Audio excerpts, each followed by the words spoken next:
ini Quran, ini hadis. Bagaimana mengenal Allah dari Quran dan hadis? Tidak semua orang mampu. Datang ulama menyusun sifat 20, wujud, qidam, baqa, mukhalafatul hawadits, qiyamuhu binafsihi, wahdaniyah, qudrat, iradat, ilmun, hayat, sama, basar, kalam. Ini peradaban, hasil cipta karya karsa pemikiran manusia ketika bersentuhan dengan Al-Quran. Jadi otak manusia ini kalau dipakai dia membaca Al-Quran, muncul tafsir. Dipakai dia membaca hadis, muncul ilmu istilah hadis. Dipakai dia membaca Quran, muncul ilmu akidah. Dipakai dia inna fi khalqis samawati, memikirkan tentang langit, muncul ilmu astronomi. Wal ardi, tentang bumi, muncul ilmu geologi. Geologi, berpikir tentang asal keciptaan manusia dari nutfah, berubah menjadi alaqah, berubah menjadi mudghah, berubah menjadi izam, fakasawnal izama lahma, dari sperma menjadi darah, menjadi daging, menjadi tulang. Berpikir tentang ayat, muncul ilmu biologi. Dulu ilmu biologi itu disebut dengan ilmul hayat. Ilmu hayat, hayat artinya hidup. Jadi otak manusia dipakai berinteraksi dengan Al-Quran, melahirkan ilmu-ilmu yang luar biasa.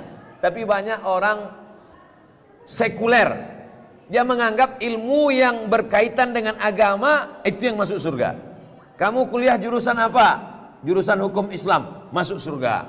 Kamu ngaji hukum apa? Hukum Belanda, masuk neraka.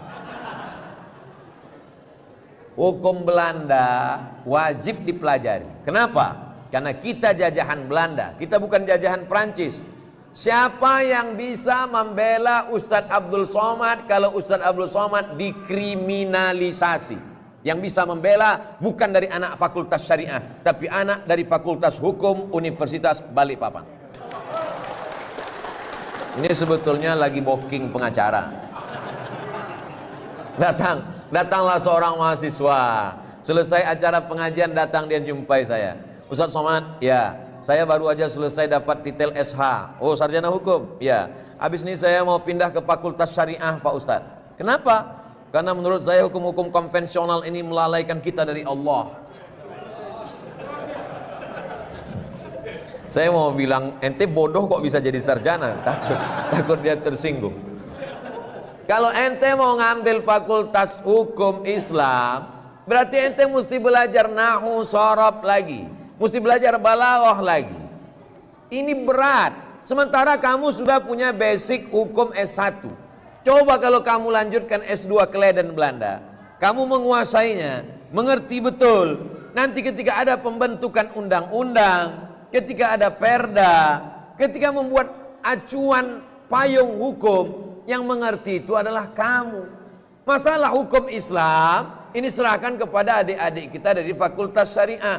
Semua bekerja di bidangnya dan semua adalah orang-orang yang mencetak peradaban sesuai dengan apa yang dia lakukan hari ini.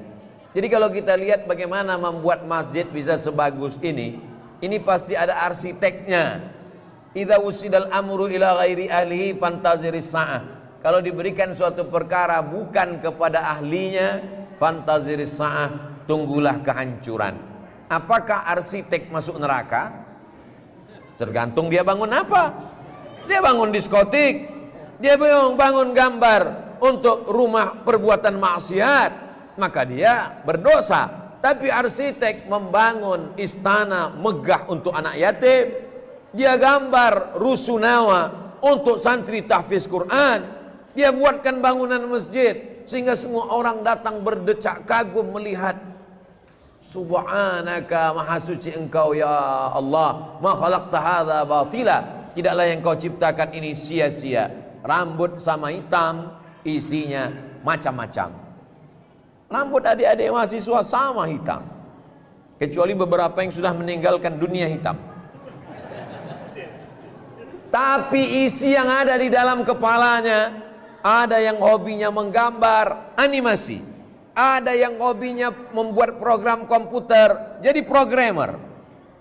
Seorang ahli hadis, anaknya tidak sekolah agama, kuliah S3 di Amerika, mengambil jurusan programmer komputer.